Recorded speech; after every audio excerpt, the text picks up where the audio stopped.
and welcome to Technique and Practice with Inspiro. My name is Anna Marie Ryan, and today's posture video is a little add-on to our last video on head and shoulders, knees, and toes. There's one other area of the body that I think we should be focusing on as singers, which is our arms and our hands. So our arms should be relaxed and hanging at our side when singing from memory. So if you don't have to hold anything, don't put your hands in front of you. Don't hold your hands in front of you. Don't put them behind your back. Some singers might have this habit. And you don't need to be moving them in awkward ways unless you're perhaps acting and you need to use your arms to demonstrate something as a character. But in general, for choral singing or for solo singing where you don't need to use your hands and arms for expressive gesture and you're not holding a folder, just keep them relaxed and hanging at your sides. If you are holding a choir folder, there's a few things to keep in mind.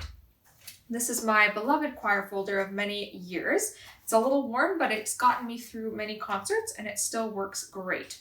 So when holding a choir folder, this can create problems for posture because obviously a choir folder with a lot of music in it is heavy, which can unconsciously cause us to lean forward. So just be aware that we're keeping our shoulders back and our arms should be at our sides. So the elbows bent and as close to the body as possible. What you want to avoid is stretching your arms out in front of you, as this is going to create tension and it's also going to collapse the chest cavity and cause you to lean forward more often than not. So keeping the folder close to the body by keeping the elbows bent is going to be helpful. And just remember, you can still lift the folder up.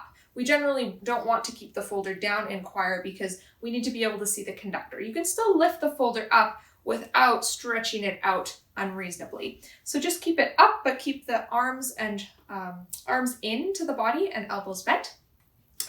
If we don't need our folder, so if we go back to singing without the folder, what do we do with our hands? Well, we should make sure that the hands are relaxed. This sounds maybe a little bit of a random sort of suggestion. Well, what do you mean? Aren't my hands always relaxed? Pay attention to how you use your hands in day-to-day life, and you might notice certain habits of tension creep in.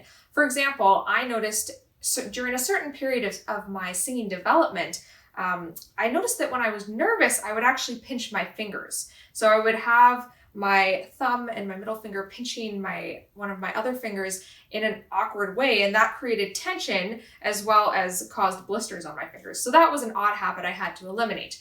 Another thing that you might do is actually clench your fists or maybe curl your fingers in a way that's tense. And anytime we're doing something like this, we're creating unnecessary tension in the body. So just think about shaking out the hands and arms to keep them nice and relaxed, and the fingers are nice and loose as our arms are hanging at our sides. Thanks for watching this little additional video on posture, and we look forward to seeing you next time on Technique and Practice with Inspiro Choral.